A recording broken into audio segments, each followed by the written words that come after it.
I was really pleased with the progress and the effort that we had last week during the bye week. I think we made some improvement as a team.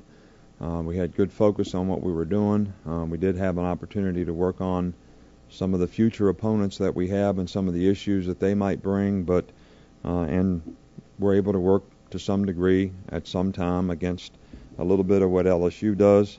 But I think the most important thing is we wanted to improve in areas that we felt like we needed to make progress in, and I felt really good about what we're able to accomplish. I'm not going to insult anybody here in terms of talking about this game, but like every game that we played this year, this is the most important game that we played all year long, because it is the game that we play this week, and it's our goal to put our team in good position to be able to play the best football that they can play. And I think it's important that you focus on playing good ball. I mean, Joe Girardi said, close out the series, I want to play good baseball. Because what gives you the best chance to close out the series? Play the best baseball that you can play. And keep playing the best that you can play. Put your players in a position to do it. Be aggressive, be positive, play with good effort and toughness, and do a great job of executing. That's got to be the focus of what we need to do. Not focus on the result, but focus on the process of the things that you need to do to play the best football that you can play, individually and collectively. And that's what we all need to do.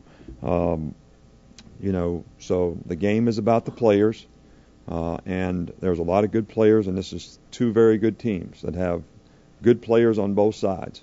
And there's a lot to talk about in terms of what's going to happen on the field.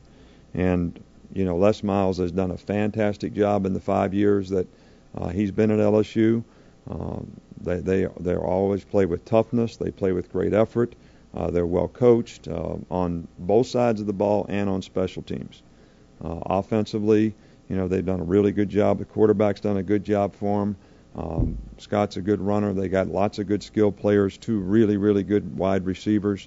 Offensive line's got 3 starters back. I mean, they've got a lot of good players, and defensively they're, 3rd or 4th in the league and one of the top, 15 in the country, top 10 in the country in lots of categories. A lot of good players. They got great skilled people in return game. So this is an outstanding football team. And, we have a lot of good leadership on our team. We have lots of good players on our team. Our focus needs to be on us playing our best football of the year, and that's certainly what we're going to coach to try to get our players to do.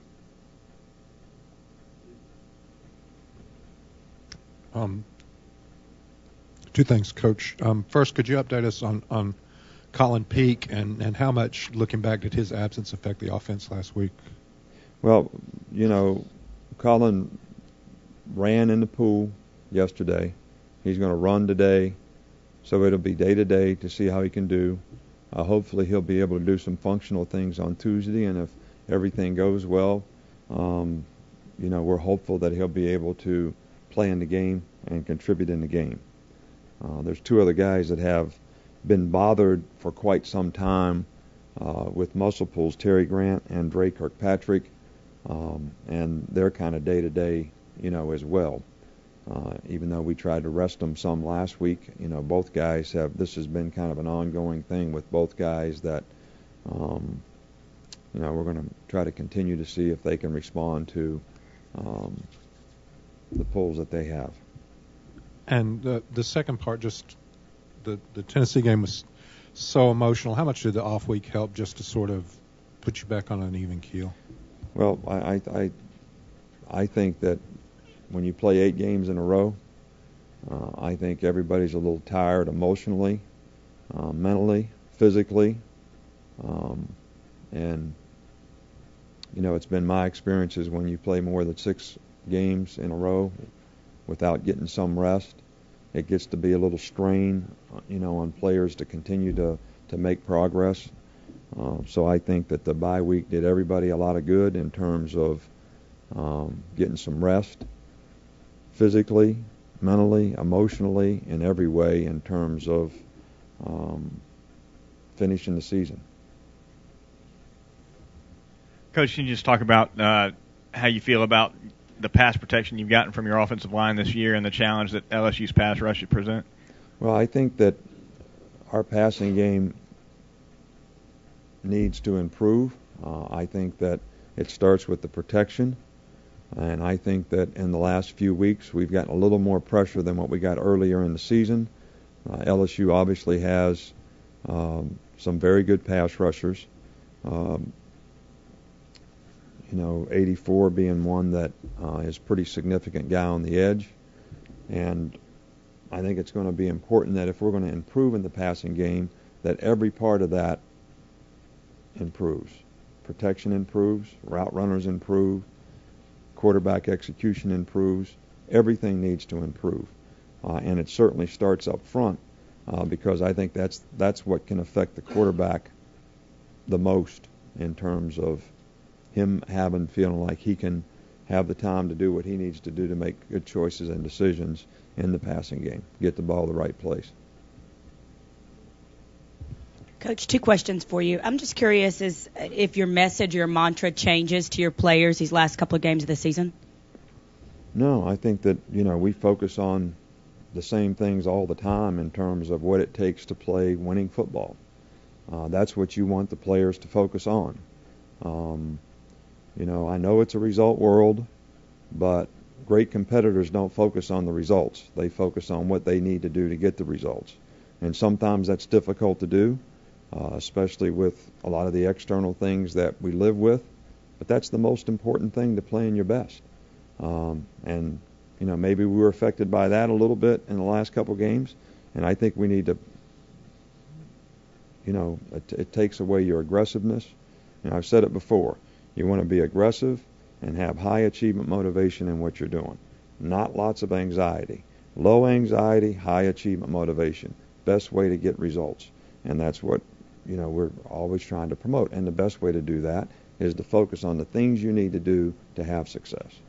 And we got a chance to ask a lot of the players last week how they were planning on spending their bye week. Just curious as to how you spent your bye weekend. Well, I got away, but I also took my computer and had lots of tape to watch. And that's what I did most of the time. It rained for 2 days, so it was, good time to. And I really watched some football games, some baseball games on Saturday, and really enjoyed sort of seeing what everybody in the world goes through on Saturday rather than what I go through, which is to watch a whole bunch of games, flip back and forth on the channels, have about 4 games going at the same time, and a baseball game, and my wife yelling at me the whole time because, we're not watching what she wants to watch. So I understand. It's the first time that's happened all year, or for many years that I can remember. Coach, back to the passing game. I think you've said a couple of times recently that you need to get the ball downfield more. Why hasn't that been happening as much lately? Well, I think first of all, to get it down the field, you got to throw it down the field, and we haven't done that probably as frequently as we need to. And I think we have to be more aggressive in that part of what we're doing. I think we have the plays to do it. I think we have to have confidence in the players to be able to go execute those plays and give them an opportunity to make plays. And I think that's one of the things about when I say be aggressive, that's one of the things that we certainly want to be able to do. Yeah, Coach, you said all along that the Wildcat was kind of a complement to what you wanted to do offensively, but it seems that lately it's been more what you go to more often in games. Do you feel like that's going to continue, or would you still like to see it as a complement to what you do? I think it needs to be a complement to what you do. And I think one of the reasons that we've done it more is we've had a reasonable amount of success doing it. And I think every team will probably play it a little bit different, and you never know for sure how they're going to play it until you get in the game. And I think that has something to do with how much you use it, too. And also, you've probably known John Chavis for years. What do you feel like he's been able to bring to that LSU defense, and are they doing a lot different from maybe what they've done the last couple of years? Well, they do what he does, and he's a very good coach, and he was a great coach at Tennessee for a long time and one of the best defensive coordinators probably in the SEC. in terms of full body of work over a period of time. And certainly they're very well coached on defense. They've made a tremendous amount of improvement in terms of almost every statistical category that they have. And I think it's due to the scheme that they play, the soundness, they're very well coached, and the job that he's done there. And I have a tremendous amount of respect for him and what he's able to do. And I think the improvement is, probably the most telling tale of what I'm trying to say. Hey, Coach. The fact that you clinch a berth in the SEC championship with a win Saturday, is that something that you use as motivation, extra motivation this week, or is it something that you kind of don't if you listen to anything I've said, you would not even ask the question. Is that right or wrong?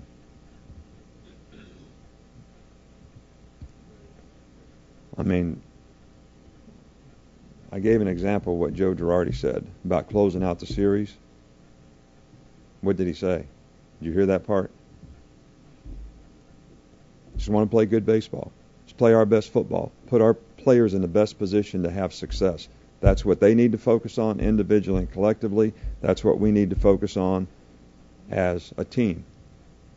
And not worry about the results and the consequences and the scoreboard, but play every play in the game like it has a history and a life of its own, and execute and do the things you need to do to have success.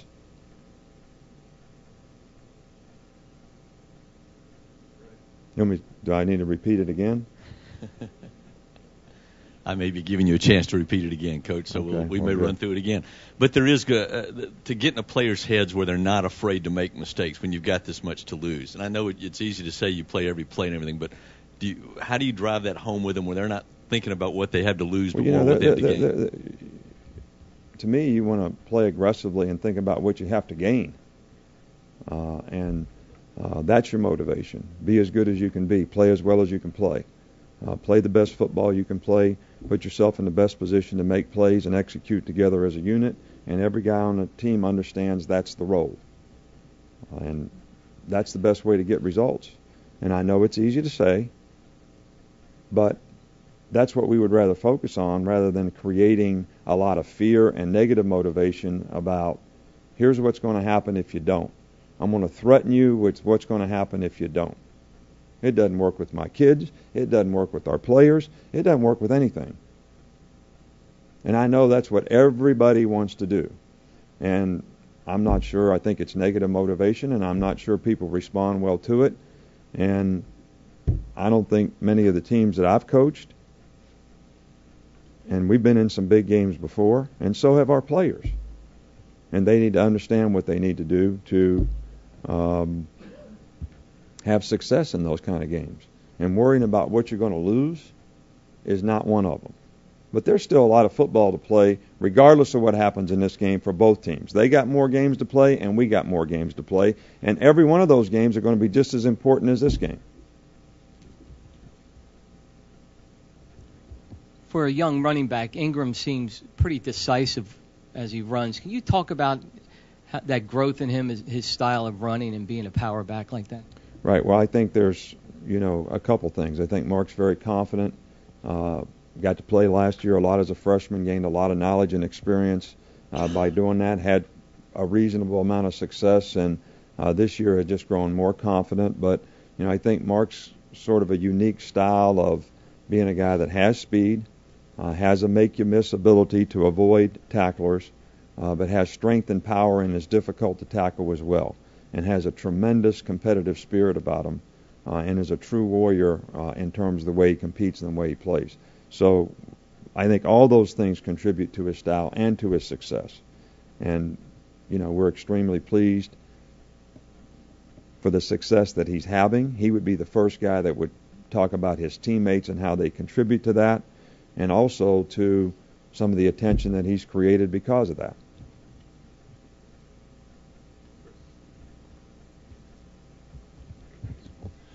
Coach, you mentioned last week that you might take a look at a couple different things at the pass rushing position, the dime. I was wondering if you found anything last week. Well, we continue to work guys in different positions. I think we got to work with a lot of young players, a little more than we normally do in the bye week. But Courtney's doing a better job. Chavis did a good job when he was in there. Darrell Harris is starting to. It was a good week for him just to go back and work on fundamentals and assignments and things that can help him improve as a player with all the time that he missed. And I think all those players are better for it. I don't think that we're ready to announce any changes in any of those things, but I think all those players will have an opportunity to make a contribution in some way.